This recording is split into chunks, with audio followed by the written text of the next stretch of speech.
Let's start with, do you have questions for the doctor?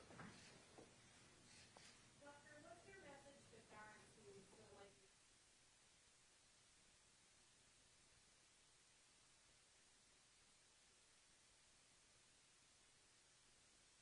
I don't mind, of course. My message to parents is to get their questions answered. It is important to know that this vaccine, we're not forcing anyone to get the vaccine.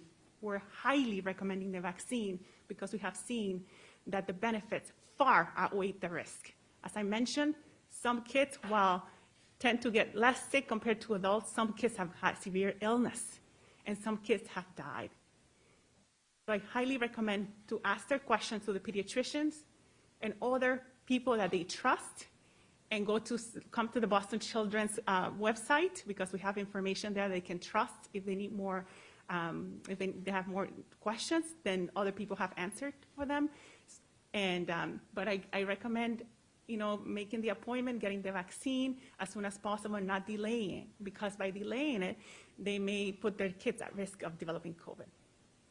So la pregunta es, para los padres que todavía tienen preguntas, para los padres que no están seguros si quieren vacunar a sus niños y quieren esperar a ver qué pasa con los otros niños, se les recomiendo que hablen con los pediatras. Es normal tener preguntas, pero sí les recomiendo que lo hagan rápido para que no pongan a sus niños en más riesgo. Porque como ya mencioné, muchos niños se han enfermado gravemente, hemos tenido niños hospitalizados aquí y preferimos prevenir. Muchas gracias.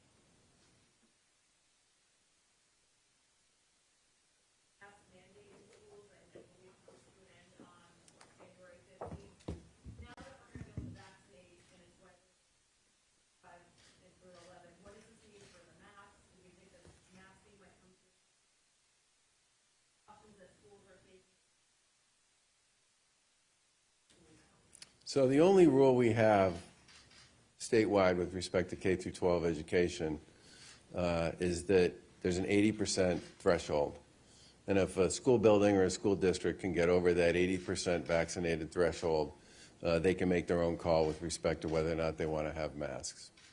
This January 15th date is designed specifically to give a lot of schools and school districts the opportunity to either continue to get kids vaccinated who are already eligible to get to that 80% threshold, or some of the adults as well, and to now have an opportunity to get kids from the age of 5 to the age of 11 vaccinated as well.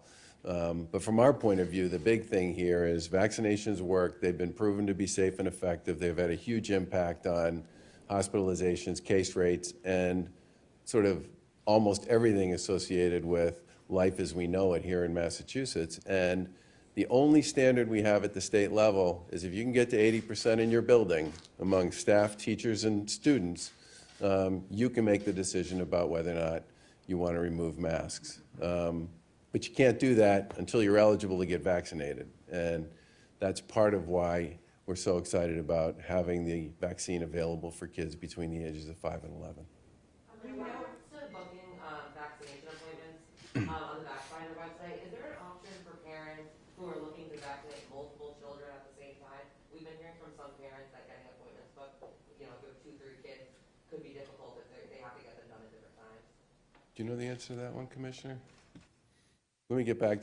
I think I know the answer, but I want to make sure I get it right. So can we get back to you on that one, Aaron? The website is live for appointments right now. Yes. And our vaccines actually going to ours today. Yeah. Yeah.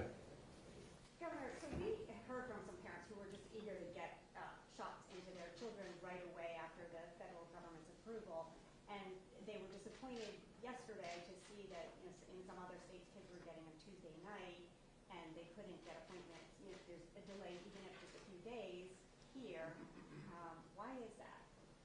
Well, we have places that are available to get appointments now. And if someone tries to get an appointment today, they will be able to do so at a number of locations around the Commonwealth. My only comment, without knowing the absolute specifics of the question you're asking, is to say that there are 500 sites around Massachusetts that have signed up to participate, and that the vaccines have been delivered by the federal government, and they will be rolled out. And if somebody wants to get an appointment today, they should be able to do that. if they can't get an appointment for today, they can certainly get one for tomorrow or the day after. And as I said before, they can call 211 as well if they're having trouble accessing an appointment through the website. But they should always call their pediatrician to start. And we've said that also from the beginning. Long time no see, John. Yeah. There's a significant percentage of parents that don't want to take a risk with their little kid. Can you understand the authority of the parents feel that way? And I'm sure the doctors are trying to get the message across, but the reluctance is out there. So I think that was a national study. I don't think we know what the numbers would be here in Massachusetts. I guess I'd say the following, and I would want the doctor to speak to this one as well. The one thing that is pretty clear about vaccinations generally and COVID is states that have high vaccination rates have low case counts, low hospitalization rates, lower rates of death. That data at this point is virtually undeniable. And we also have here in Massachusetts, as the commissioner said and as I said, about 80% of the kids between the ages of 12 and 17 who've gotten vaccinated already under the program that we have in place, which we think is terrific. We test kids in school every week in Massachusetts. We're one of the few states in the country that runs a program that's available to pretty much any school that wants to play. And we have 2,000 schools that are part of that pooled testing program that we run every week. And the positive test rate in that pooled testing program is less than 1%. And I think part of that is driven by the fact that we do have a lot of kids in Massachusetts and a lot of staff and teachers who are already vaccinated, as well as a lot of adults who are vaccinated as well. At one point in August, there were 9,000 kids under the age of 17 in Florida who tested positive for COVID. At that point in time, there were 250 in Massachusetts. And that, in my opinion, was a function of vaccination rates. So I can't emphasize strongly enough the relationship, which is just borne out now across all the data, that vaccinations absolutely reduce the risk of getting COVID, the risk of being hospitalized. And that is very much true at this point for every age group that's been involved in this process. Parents should absolutely talk to their pediatricians. They should talk to their family doctors. They should talk to their primary care providers. And I certainly have understood from the beginning of this, and we talked about this last January, that I understood why some people were nervous about this at the start of the process.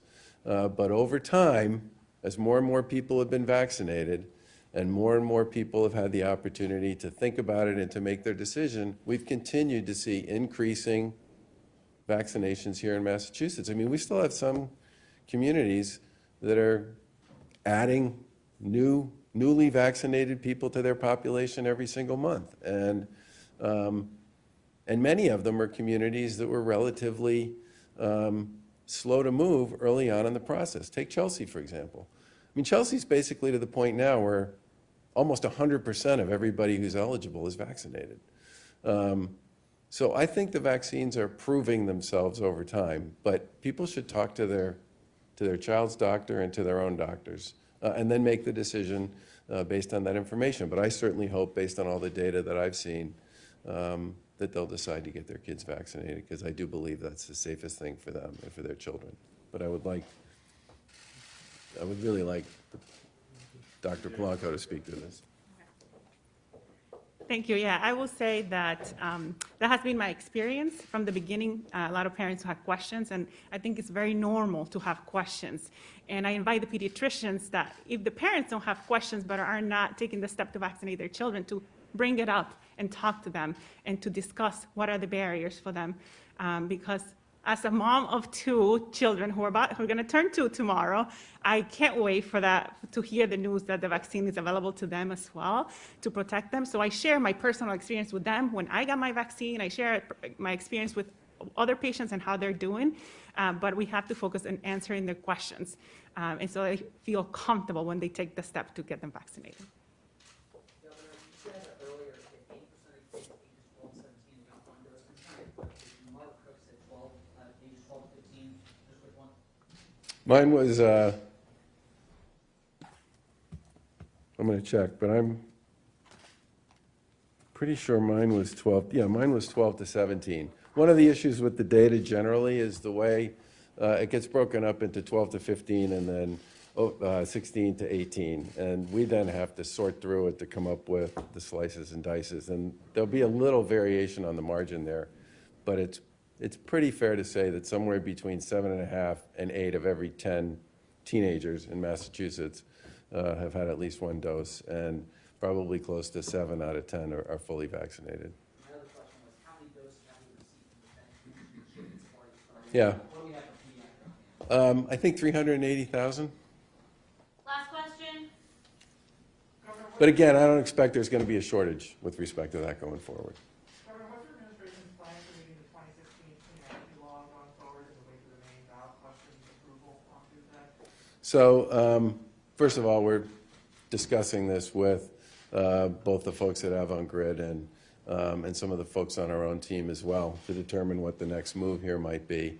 But I think the decision in Maine, to some extent, speaks to a much larger issue, which I've talked about before, with regard to the work that is being done and will need to be done to electrify those parts of our economy that are currently driven by fossil fuels, and that is transmission capacity and the strength and power of the grid, whether you're talking about wind or you're talking about hydro or you're talking about basically any other form of renewable energy. Transmission has got to be a big part of the discussion, because we're talking about literally in some cases doubling or tripling the amount of energy, electricity that's going to need to be available to do it. This is a challenge not just for us here in Massachusetts, it's a national challenge. It's why Secretary Granholm came out so aggressively for that project before the election. But we're obviously looking at the results and talking to Avangrid, and they and we will figure out what the next move is. Do you feel that the Clean Energy Connect project is effectively dead at this point, or No. do you still see a path forward? No, I don't. I don't see it as dead. So can you give us an idea of how many appointments are being booked so far among the 5 to 11-year-old ages? I can get back to you on that one. That number changes like every few minutes. Yeah. And then President Biden announced a January 4th deadline for big businesses to vax up in the workplace or mask up basically. Are there going to be any resources available in terms of getting those testing kits to Massachusetts businesses, and is the state going to play a role in that? So there are two questions associated with the testing kits. The first is the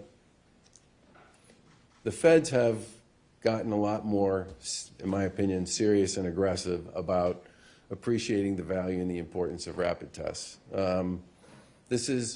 We've done many things in this country very well from the beginning of the pandemic. Other countries, I think, did a better job of getting ahead of us on very cheap, very accurate rapid tests. I mean, they're everywhere in Europe, and they cost $1. And I do believe there will be significant resources available this fall. And when I say resources here, I mean test kits, cheap ones, different kinds of ones that we've had available historically. Not just for employers, but for families and sort of everybody, to put a much bigger and broader emphasis on the importance and the value and the utility of rapid tests. They've gotten a lot more accurate. They've been proven in Europe and in the U.S. to be enormously effective at helping people deal with this question about, do I have COVID every single day? And I'm looking forward to having a much bigger collection of choices and options for people associated with those test kits shortly. Thanks, everybody. Thanks for coming out. And again, thanks to Children's, and thank you, Dr. Polanco Walters, for your presence as well.